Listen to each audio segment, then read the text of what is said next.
Hello everyone, this is me Kajal Chaudhary and we are talking about economics in this lecture. See, the language is going to be English, that is Hindi plus English, so that it is simple for us to understand the concept in a easy manner. So guys, the first chapter is going to be Introductory Macroeconomics is the name of a book and chapter is Introduction, right? So guys, in this chapter we will talk about mainly four things. First is that what is the difference between macro and micro, and second is macroeconomics emerge as a discipline, how it is emerged as a discipline, and third thing is guys, third thing is about assumption of macroeconomics, and fourth is exception of macroeconomics. So guys, first thing is let's talk about microeconomics. See, in microeconomics we are basically talking about how production is taking place at a individual level, meaning what is the factor that affect the choices of buyer and seller, how those choices affect the overall production at an individual level, right? So guys, what can be the choices that affected the overall production? Like if we are talking about from the perspective of seller, so what is the choices? So what is the factor? The factor can be profit only. But when we are talking about from the perspective of consumer, it can be the price or the satisfaction that it drove from the consumption of particular product. So they can be the factor.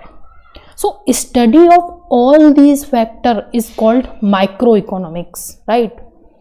Now talk about the Adam Smith, who is considered as the founding father of modern economics, and he belongs to the classical tradition.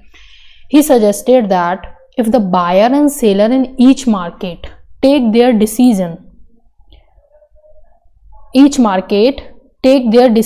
following their own self-interest, then economists need not to interfere. He said that in a whole economy, if buyer and seller taking their decision considering their own self-interest without thinking about anything else, he said that then there will be equilibrium in the market. He also said that in the microeconomy, here all the labor who are ready to work will find the employment, and all the factory will be working at their full capacity. Here decisions are taken at the individual level, so we called it microeconomics. So this is what is the Adam Smith is all about. Now let's proceed. When we talk about guys microeconomics, so how it emerged as a discipline. We all know that in macroeconomics we talk about the production that is taking place at an aggregate level, right? We talk about the whole aggregate. So let's talk about how it emergence take place. So guys, when we talk about its emergence, it emerges at a separate discipline after the Great Depression of 1929. Where in USA from 1929 to 1923 the unemployment rate rose to from 3% to 25%. The aggregate output of the economy fell by 33%. Now the economists were thinking that if the Adam Smith theory was right, then it should not be happen, because according to him those who are finding for the job will find the job, those who and the factory will work at their full capacity.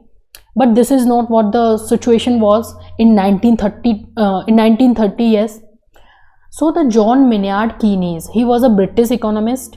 He published his book name was, sorry, there is a spelling mistake, it is journal, not journal, it is Journal Theory of Employment and Interest and Money.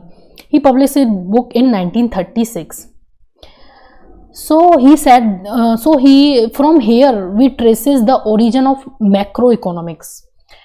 In his book, he had talked about how the one sector of economy affect the another sector of economy,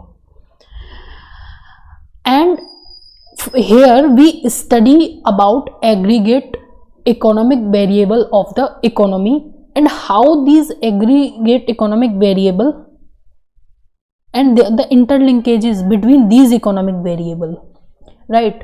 If you are talking about any economy, particularly we measure the output of any economy by its what? We measure it by its GDP. So when we talk about GDP, guys, it is affected by so many factors, or in macroeconomics we study those factors. What is those factors? Like it can be inflation, how the inflation affect the GDP of a particular country, and it can be poverty, right? It can be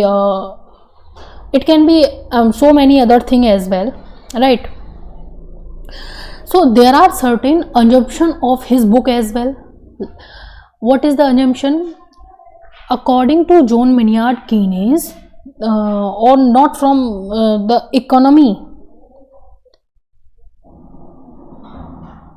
Economy is a combination of 4 sectors, namely household. It is firm, not firm. Sorry, it is firm, right? It is firm. Government and external sector, right? So how he had defined the economics, macroeconomics. He said the macroeconomics is a combination of a 4 factor, and he had moved it. Okay, now, so he has also talked about certain assumption of the macroeconomics. See, if we are talking about macroeconomics and his theory, then you will see it is not applicable all over the world, because if you see the situation, then you will find that somewhere there is a socialism, somewhere there is a capitalism, somewhere there is a mix of both. So you will not see that there is these concepts are perfectly applying on some countries. So it is not the situation. So from this book we see that there are certain assumptions. The first assumption given by him is that economy is a capitalist in nature. What does it mean? It means that economy, when we say that economy is a capitalist in nature, we are talking of there are 4 factors of production in an economy, that is the capital, land, labor and entrepreneur. See, there are certain feature of this economy as well. Sorry, capitalist economy. Feature of capitalist economy is what happened? Yeah, feature of the capitalist. There are mainly 3 features of capitalist economy. First is the private ownership of means of production. Second is production is for market, and third is sale and purchases of labor at a wage rate. Guys, if we talk about these 3 features particularly, so how it is emerged, the feature of capitalist economy. See, we know that the capitalism is a feature of what? Capitalism is a feature of modern time. When we talk about the medieval time, we all know that in medieval era we have feudalism. So there are certain feature of the feudalism. What is it? Like in feudalism,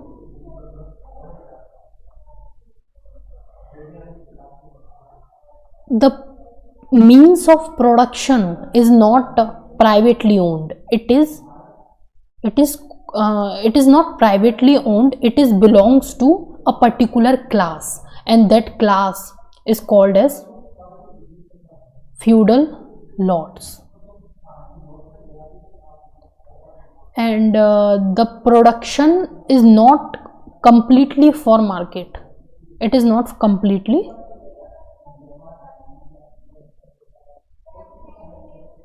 for market. And third is that here we do not have concept of wage rate. Here we has the bonded labor who work on the basis of hereditary, not the basis of choices, right? So these were the feature of feudalism. But we all know that as the time progresses, then capitalism flourished in the world, and when it flourished in the world, it came up with certain principle with them, and it lead to emergence of new world, or we can say that modern time. So we have talked about that there are certain assumption of macroeconomics. First assumption is that economy is capitalist in nature, and we have talked about what is the feature of capitalist economy. And third is what is the second assumption of macroeconomics. Second assumption is that there is an institution of state in any economy, and what does this institution does? The work of this institution is to frame law, right, and enforce those law and deliver justice. State is supposed to perform only these functions. And third assumption is there is an household sector. What is the role of household sector in macroeconomics? So according to his theory, the household sector is supposed to buy the factor of production from the firm. He is supposed to buy the product from the firm, and he is supposed to provide the factor labor to the firm. And when we talk about there is also the fourth assumption of this book, that is the rest of world, and how the transaction take place in the modern economy and rest of the world through two means, that is the export and import. In export, how much we export or how much we transact from rest of the world. In import, how much we gain from the rest of the world, right? Or when we talk about foreign capital, here we talk about two things, inflow and outflow, right?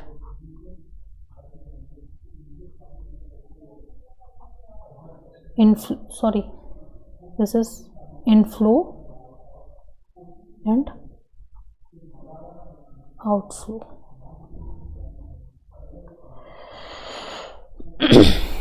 So I think this is it in this video.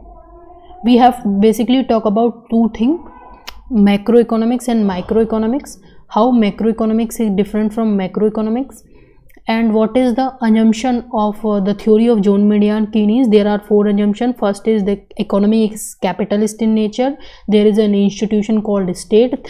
Third is there is a household sector as well, and fourth is there is rest of the world as well.